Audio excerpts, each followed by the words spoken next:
एकीकडे ऑपरेशन टायगरची चर्चा सुरू असतानाच दुसरीकडे राजधानी दिल्ली डिनर डिप्लोमसीनं सर्वांचंच लक्ष वेधून घेतलं आणि राज्यात नव्या चर्चांना उधाण आलं.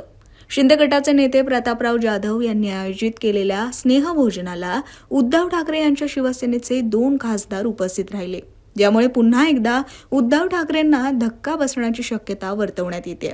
याच मुद्द्यावर खासदार संजय राऊत यांनी महत्त्वाची प्रतिक्रिया दिली आहे. पाहूया. परवा रात्री शिंदे शिवसेनेचे मंत्री प्रतापराव जाधव यांच्या डिनर डिप्लोमसीला उपस्थितीला होय लावली ना. तर मग मतभेद मिटलेले आहेत, राजकीय शत्रुत्व प्रश्न अत्यंत चुकीचा आहे. त्याच्यामध्ये डिनर डिप्लोमसीचा प्रश्न दिल्लीमध्ये अशा प्रकारचे जेव्हा संसदेचं अधिवेशन असतं तेव्हा मंत्री, खासदार, पक्षाचे नेते अशा प्रकारचं भोजन ठेवत असतात आणि सगळ्यांना आमंत्रित करत असतात. आम्ही सुद्धा आमचं जाणं येणं असतं ना, असं नाही. आमचे 2 खासदार गेले आणि भेटून निघून आले. त्याच्या डिनर डिप्लोमसीचा विषय काय आला? आबोली आबोली आबोली आबोली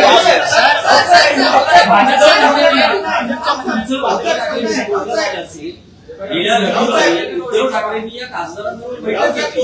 जेव्हा असं म्हटलं जात आहे की ऑपरेशन टायगरच्या चर्चा महाराष्ट्राच्या राजकारणात जोरात आहे, अशा वेळेस तुमच्या खासदारांनी डिनर डिप्लोमसीला उपस्थित राहणं हे उद्धव ठाकरेंना पटलेलं आहे का?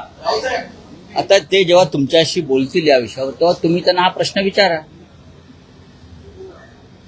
दिल्लीमध्ये अशा प्रकारच्या घडामोडी एकमेकांकडे जाणं येणं या काळामध्ये होत असतं.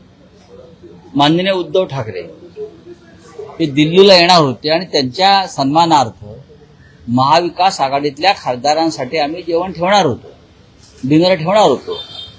त्याला का आम्ही डिनर डिप्लोमसी म्हणत नाही. एक गेट टुगेदर असतं सगळ्यांचं दिल्लीमध्ये.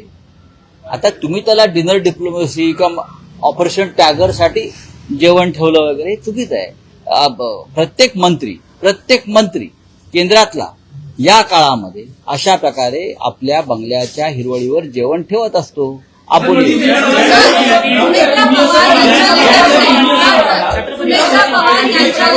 हे शिवसेना युबीटी आयोजित करणार होती जेव्हा उद्धव ठाकरे दिल्लीत असतील तेव्हा. तर अशा वेळेस तुम्ही शिंदे शिवसेनेच्या खासदारांनी या डिनर किंवा त्या स्नेहभोजनाला बोलवलं असतं. बघा, हे जेवण महाविकास आघाडीच्या खासदारांसाठी आहे आणि केंद्रीय मंत्री देशाचे असतात. ते सगळ्यांसाठी जेवण ठेवतात. कळलं? केंद्रीय मंत्री जो असतो हा सगळ्यांना बोलवतो. त्याला असा भेदाभेद करता येत नाही. ते शासकीय जेवण असतं. आणि आम्ही जे आहोत, आम्ही महाविकास आघाडी म्हणून, आम्ही कुठल्या शासकीय पदावर नाही.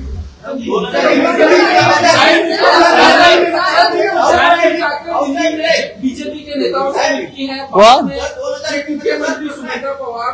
मुख्यमंत्री दिल्ली में जाकर बीजेपी के नेताओं से मिलती है.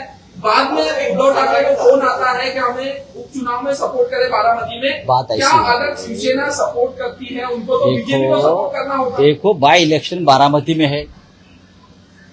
अजित पवार जी का जिस प्रकार से निधन हुआ है एक्सीडेंटल, बहुत दर्दनाक है. लोग अभी भी सदमे में है. उनकी पत्नी सुनीत्रा पवार राज्यसभा मेंबर थी, इस्तीफा दिया और अब डिप्यूटी सीएम बन गई. बाई इलेक्शन की घोषणा हुई है, तो ये उनका कर्तव्य बनता है.